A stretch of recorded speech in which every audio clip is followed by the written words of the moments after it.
인생에서 가장 어려운 일 중 하나. 누군가를 만나고 사랑하는 일. 이보다 행복할 수는 없다 생각이 들다가도 지하 깊은 구렁텅이에 빠지는 기분이 들기도 하죠. 그리고 결국 헤어졌다면 감당할 수 없는 아픔이 온몸에 사무친 채 이 또한 지나가겠지 라며 간신히 버텨내곤 합니다.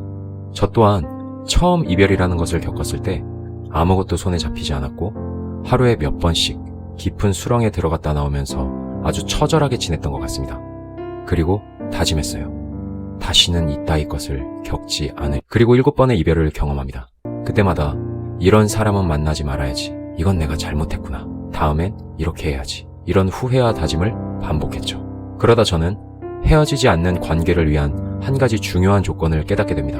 상대가 상대일 수 있도록 하는 것. 즉, 상대를 있는 그대로 봐주는 것이죠. 안녕하세요. 깨달음맨입니다. 이런 생각 해보신 적 있으신가요? 그 사람이랑 있으면 힐링이 돼. 편안해. 내 본 모습이 나와. 저는 이게 내가 오로지 나일 수 있을 때 느낄 수 있는 감정들이라고 생각합니다. 내 모습, 내 생각, 내 성격들이 있는 그대로 존중받는 것이죠. 이게 왜 가장 중요한 조건이라고 생각하냐면 바로 자존감과 관련된 일이기 때문이에요. 내가 나일 수 있을 때 우리는 내면 깊숙이 안락함과 편안함을 느끼죠. 마치 내가 가장 좋아하는 공간에서 좋아하는 것들을 하는 기분이랄까요? 이런 기분이 계속된다면 우리의 자존감은 더욱 단단해질 거예요. 반대로 나의 모습이 부정당하고 감춰야 하는 상황이 계속된다면 우리의 자존감은 떨어지고 삶의 여러 부분에서 문제가 생기게 될 거예요. 이건 연애에서도 마찬가지겠죠. 과거에 저는 이걸 몰랐습니다. 있는 그대로의 모습을 보긴커녕 내 기준과 바램들만 들이밀면서 상대를 바꾸려고만 했죠. 상대의 자존감은 계속 공격당했을 거예요. 그리고 이런 연애는 상대가 제게 마음이 있을 때는 지속되겠지만 결국 끝이 나겠죠. 그래서 저는 상대를 바꾸려고 하지 말고 있는 그대로의 모습을 보고 존중해보자. 그래서 자존감을 지켜주자 라고 생각합니다. 제 아내는 낯을 좀 가리는 편이에요. 연애 초반, 그러니까 아내가 아닌 여자친구 시절 친구 결혼식을 같이 갔던 적이 있었어요. 그런데 결혼식장에서 제 친구들과 만난 아내가 조금 불편해 보이고 너무 말이 없더라고요. 당시 제 눈에는 그 모습이 너무 답답해 보였습니다. 친구들과 좀 활발하고 살갑게 어울리길 바랬거든요. 결국 저는 왜 분위기를 다운시키냐, 말도 좀 하고 살갑게 지내면 좋지 않냐라고 아내를 다그치고 말았습니다. 이는 결국 싸움으로 번졌고 너무 후회되고 지우고 싶은 과거가 되었어요. 하지만 지금은 어떤 자리에서 아내가 조용하고 말이 없더라도 절대 다그치지 않습니다. 물론 있는 그대로를 존중한다는 것이 모든 것을 수용하자는 것은 아닙니다. 그럴 수도 없고요. 내가 감당할 수 없는 것들은 분명 대화로 맞춰가야죠. 하지만 대화를 할 때도 너의 모습이 문제니 바뀌어라 가 아니라 너의 모습을 존중하지만 내가 이런 부분은 좀 힘드니 맞춰보자, 이런 식으로 이야기해야 하는 것 같아요. 지금까지 상대를 있는 그대로 보는 것이 왜 중요한지, 그리고 저는 어떻게 하고 있는지를 말씀드렸는데요. 하지만 저도 예전 모습이 나와 부딪히는 일도 종종 생깁니다.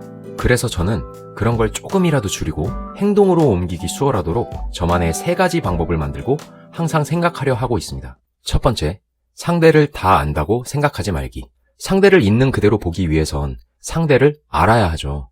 만약 상대에 대해 다 안다고 생각하고 알아가는 것을 멈추면 상대를 있는 그대로 보기가 어려워지잖아요. 한 사람을 광활하고 끝없는 우주에 비유하듯 상대 또한 아무리 오래 봐도 미처 발견하지 못한 여러 모습들이 항상 있는 것 같아요. 저 또한 연애 포함 아내와 8년째 만나고 있는데 아직도 제가 모르던 아내의 모습을 발견하곤 합니다. 두 번째, 항상 상대방 이야기를 들어보려 하기. 안 되면 비유를 정해본다. 상대를 궁금해하고 알아가려면 상대의 말을 들어야 하잖아요. 물론 경청을 잘하는 분도 있지만 저처럼 듣기보단 말을 많이 하는 것을 좋아하는 분들이 계셔요. 이게 나쁘다고 할 순 없지만 자칫 상대의 이야기를 듣는 것에 소홀하게 될 수 있습니다.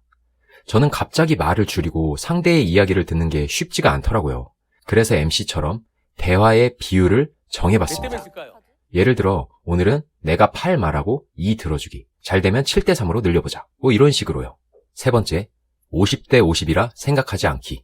저는 관계에서 처음부터 50대 50은 없다고 생각합니다. 특히 변화를 원한다면 처음엔 100대 0, 즉 상대의 행동과 상관없이 내가 상대에게 먼저 줘야 한다고 생각해요. 언제까지? 상대가 가득 차서 넘칠 때까지요. 누군가한테 뭘 해주려면 내가 먼저 가득 차서 넘쳐야 그 넘친 부분만큼 상대에게 해줄 수 있잖아요. 그래서 어느 정도는 내가 희생을 감수하고 먼저 해줘야 한다고 생각합니다. 이런 의문이 들 수 있어요. 나도 넘친 게 없는데?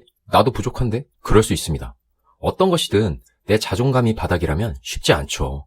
그럴 경우엔 내 자존감을 먼저 회복하는 것이 먼저겠죠. 모든 관계의 시작은 내 자존감에서 출발하니까요. 자존감 회복에 대해서는 나중에 영상을 통해 다시 말씀드리도록 할게요. 또 이런 의문이 들 수 있어요. 내가 아무리 노력해도 상대는 나를 있는 그대로 봐주질 않아요. 세상에는 정말 받기만 하는 분들, 절대 변하지 않는 분들이 있습니다. 너무너무 자존감이 낮아서 채우는 것이 너무 오래 걸리기도 하고 애초에 상대의 노력에 둔감하고 주는 것을 아예 모르는 경우도 있죠. 이런 경우는 어쩔 수 없는 것 같아요. 그냥 내 인연이 아닌 겁니다. 누구나 한계라는 것이 존재하고 한 사람만 영원히 주는 관계는 있을 수 없잖아요. 인터넷 서핑을 하다가 본 글인데 어떤 사람이 오은영 박사에게 가장 좋은 배우자가 누구냐고 묻더라고요. 오은영 박사는 편안함을 주는 사람, 내가 나여도 괜찮은 기분을 느끼게 하는 사람이라고 답했습니다. 제게 연애하기 가장 좋은 상대가 누구냐고 물어본다면 저 또한 주저없이 내가 나일 수 있는 사람이라고 답할 겁니다. 앞서 말씀드렸듯 그런 사람은 나에게 편안하고 안락한 기분을 주는 정말 소중한 사람이거든요. 물론 연애는 나 혼자가 아닌 두 사람이 하는 것이기 때문에 상대를 있는 그대로 존중한다고 한들 모든 어려움과 이별을 막을 수는 없을 겁니다. 하지만 우리가 계속해서 상대를 있는 그대로 존중하려고 노력한다면 언젠가는 이것을 알아주고 돌려주는 정말 좋은 사람을 만나 건강한 관계를 만들 수 있지 않을까요? 앞으로 여러분이 사랑하는 사람과 우리가 우리일 수 있는 행복한 연애를 하며 다시는 가슴 아픈 이별을 겪지 않았으면 좋겠습니다. 지금까지 영상 시청해 주셔서 감사드립니다. 만약 제 이야기가 마음에 드셨다면 구독과 좋아요, 의견이 있거나 제가 다루었으면 하는 영상이 있다면 댓글에 남겨주시길 바랍니다. 감사합니다. 깨달음맨이었습니다.